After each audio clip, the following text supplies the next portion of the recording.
Hello and welcome to Broken Entertainment.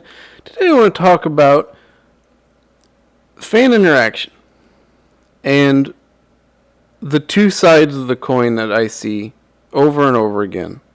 And one side that I don't see enough of, and the other side that I think we see way too much of. Fan interaction has always been a critical part of media and entertainment. And, even the sporting events and stuff. And there's always been a little bit of this two-sided coin.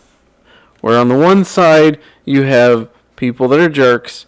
And on the other side, you have people that go out of their way to satisfy the fans. And understand that the fans aren't just fans.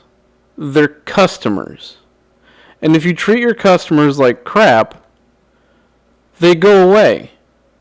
We've seen this happen in the movie industry. We've seen this happen in the comic book industry. We're going to see it happen in other industries as well because they're all starting to push in this direction. You're going to start seeing it in television, and we'll go over that in a minute. People don't like being treated like crap. And it doesn't matter whether you're right. It doesn't matter whether someone treats you like crap. Because it happens and it sucks, but you have to move on. This is something people learn who work in the service industry. It's an unfortunate part of the job, but most customers aren't like that, and you have to treat all of them with a certain amount of respect. And lately, over the last 5 to 10 years, certain elements of our entertainment industry have begun to view fans as automatic banks. Because they've stopped treating them like customers and like people and started treating them like crap because they just assume the money is always going to be there. So, we'll start with this article on bounding into comics on the negative side of the coin. And it talks about The Walking Dead has yet another spin-off show, and it's doing very, very poorly. And The Walking Dead itself was doing very poorly. And they come out and they attack somebody. Now, this person said something somewhat incendiary to begin with, but this is not what you do as a professional, and it is not what you do as a creator, because you should be focused on promoting your work, on making your customers happy so they want more of it. And if we look here, it starts out with the Walking Dead official Twitter account. And I'm beginning to think that maybe these companies just shouldn't have social media accounts, at least not on like Twitter. Instagram's great, I think, because they can post pictures and videos. But Twitter, they seem to get in trouble. So it says, "Hi, hello. If LGBTQ plus characters on television or anywhere make you uncomfortable or angry, please unfollow us." So, let's start out with this. Never, ever, ever tell your customer to go away. Because they will. And so will their friends. And so will random people they tell about on the internet. Because nobody likes to see that happen.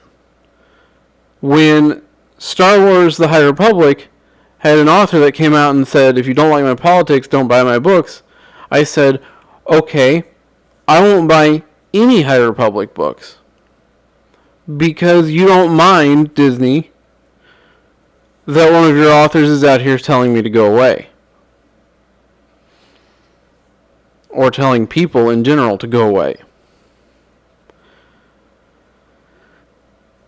Now, this article does get into what originally happened. So, apparently there's 2 gay characters on this Walking Dead show. Nobody cares. This person, the tweet that started it all, was a way to keep shoving homosexual propaganda down our throats just to fulfill an agenda. An incendiary post, right? The way to respond to this, to my thinking, was to ignore it. Because who cares? Now, as far as this post goes, I don't want to get into arguments about all that crap, but they didn't just come out and say, this person should go away. Everyone who disagrees with their politics should go away. Just stop following us. And by extent, apparently, stop watching the show. And this is such a horrible way to reach people, because if you want to convince somebody of a new idea or to make money, you want as many people buying your stuff as possible. They should want this person to follow them, because that will expose them to their ideology that they're so, potentially driven towards. And as a creator myself, once I get published and start selling stuff, I want everybody to buy it because I want money. And because I want it to do well, and I want it to be well received, and I want to entertain people. I don't care about your politics. Who cares? There's so much space for other things than politics in life. And these companies engaging in this don't understand, on any issue, if you come out politically, you're going to lose about 50% of your audience. May not happen that night, but it will happen. Look at what happened to the NBA. They got political, their ratings fell off a cliff. The NFL got political, people started leaving in large numbers. Star Wars, increasingly politically inclined, increasingly fewer people watching, less revenue. It happens every time. There's no exception to it. It just keeps happening. And the other thing is, just be nice.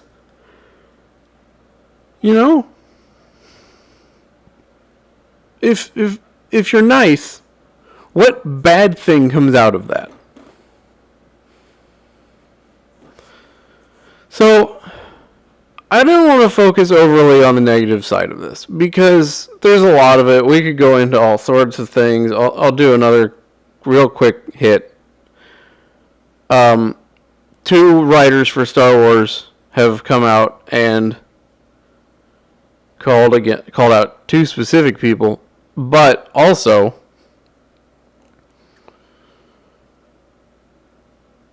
called fans racist. Are you kidding? Now we'll get into the specifics, because it's always important to not just read the top of the thing, right? So, Bria Lavorgna, never heard of the person. Nothing's going to change until people like Ichibaka and EVS, Ethan Van Sciver, who've hurled abuse for years, are deplatformed. So first of all, they're calling for censorship. These people have not abused anyone. They have disagreed vehemently at times, but they have not launched these horrible Twitter cancel campaigns that are often targeted at them. And unless they're violating policy, there's no reason they should be deplatformed. They just disagree with you. Get over it. Nothing's also going to change until certain parts of fandom also have to confront their own racism. There's no basis for calling fans racist on any level. And there's no basis in particular in Star Wars, because I have no idea what they're talking about. Who's racist for what? You know, I've heard the argument that when John Boyega was first introduced as a black stormtrooper, there was apparently all this hubbub over that. But if you actually look into it, there's more articles on people saying things very generically than there are actually things people were saying. And most of that was people inquiring, well, why is there a black stormtrooper? Not in the sense of what the heck, but like a lore sense, because for a long time stormtroopers were clones of a specific person who wasn't black. So they're just wondering, okay, what happened? Did they stop using clones? Why did they stop using clones? Do they have multiple clone sources now? You know, these are just lore questions. World building. I know Disney hasn't heard of that, but it's a thing. And so they said the race is for that. And then a lot of people didn't like the character of Rose Tico in The Last Jedi. I'm one of them. I didn't like her because she is an unappealing person. She abuses somebody for no reason. She almost gets him killed, again for no reason. She robs him of the opportunity to, yes, sacrifice himself, but in so doing, save everybody else. She drags his ass halfway across the galaxy so they can free some horses, but leaves the slave children where they are. This is not a likable person. But apparently it makes you racist because she's Asian. No, people just don't like her because she's not likable. You wrote her poorly. That's it.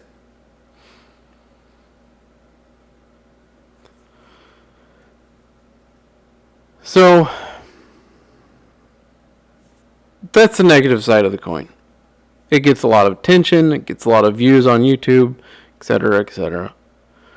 But there's a positive side of the coin that we don't talk about often because of the basic law in customer service that people will complain 10 times louder about something than they will praise something good that happens.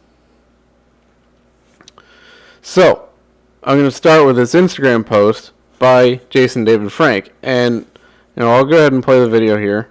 You won't hear any sound, but this is him as part of his Power Ranger Protection Program visiting a comic shop for free, giving them all the funds he gets from it, or most of them, except for operating costs, etc., for no other reason than to support comic book shops. And here he is, handing out these stickers to two kids, and he absolutely makes their day. If you could watch this on Instagram, turn the audio on, this kid, the little one in particular, is just about bouncing out of his skin. He's so happy at the end of this. And you can see it on the video. He does this because these are his fans. He doesn't care what race they are. He doesn't care what their politics are. He's just being nice. And it costs him nothing. It gains him a lot of fans. Myself included. Okay. This is an indie comic as a sequel to She Return of the Warrior. And we'll just go into the comments real quick.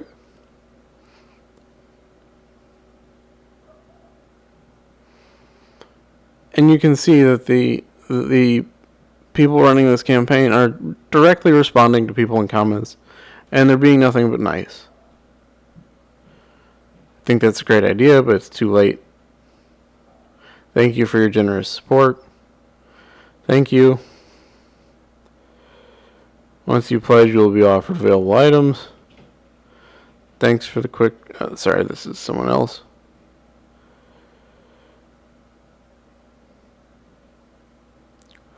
I'm sure that would be very expensive as slipcovers are expensive to begin with, and you're not being a pest. This is easy to do.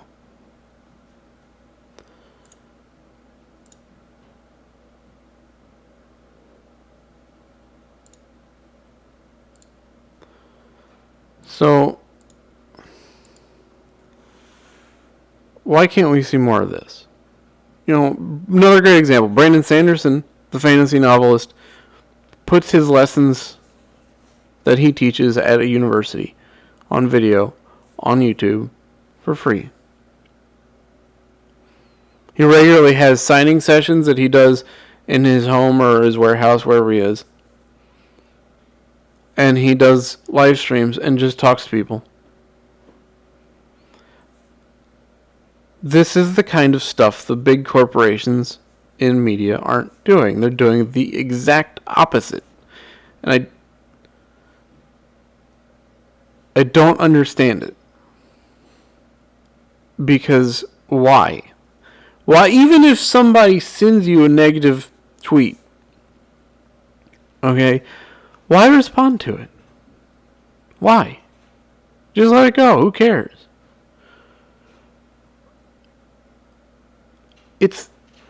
They need to get off of Twitter. They all need to get off of Twitter. Everybody should get off Twitter, but these people in particular need to get off Twitter. Because it gives them time to sit there and think about things to argue with people about, instead of just saying, hey, I made this awesome new book. Why don't you check it out? And then if somebody says something negative, they can go, oh yeah, I'm not going to respond to that. It gets you more fans than calling people racist. Because here's the thing. They're thinking, oh, I called some people in the fandom racist, so those some people who already don't like me will be mad. No. A lot of people are going to be mad because you shouldn't be calling anybody racist. That's not what you do to your fans, who are critically important, your customers. And we've already seen in the comic book industry, and I won't go into it too much here, but some of those creators that are out there attacking people have said the fans aren't their customers, it's the comic book shops and the editors. Well, comic book shops don't exist without the fans. Editors don't get paid without the fans. But they don't want to acknowledge that they're hurting people. And that's what it is. It's hurting people, and it's hurting your relationships with customers. It's hurting the industries as a whole. So just some thoughts on this. You know, I'm so tired of seeing it. I feel like every other week we have to make a video about somebody says something mean to somebody else. Get off Twitter. That's my advice for everybody. So if you liked the video, hit the like button. If you're not subscribed, please consider subscribing to the channel. Hit the bell for notifications so you know when new videos come out, and I will see you next time.